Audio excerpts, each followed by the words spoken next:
अदालगुरि आरो बाक्सा जिल्लानि रायजो राजाफोरनिसिम मोनसे गोजोनथाव खौरां।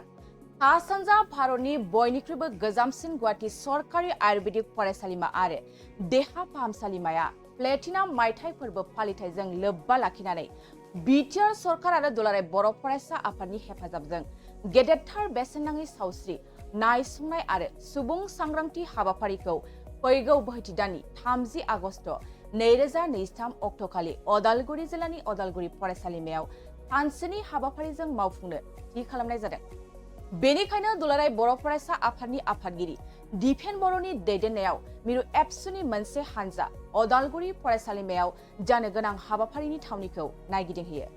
मख'नो गोनांदि थांनाय 23 आगस्टआव क'क्राझार सरकारि फरायसालिमायाव सानसेनि हाबाफारिजों खुंफुंनाय जादोंमोन।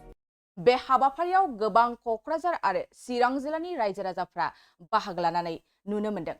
बे गिदिरथार थांखि लानायखौ अदालगुरि आरो बाक्सा जिल्लानि देहायारि जेंना थानाय रायजो राजाफोरखौ लोब लोब बाहागो लानो थाखाय एबसुनि आफादगिरिया खावलायहरदों।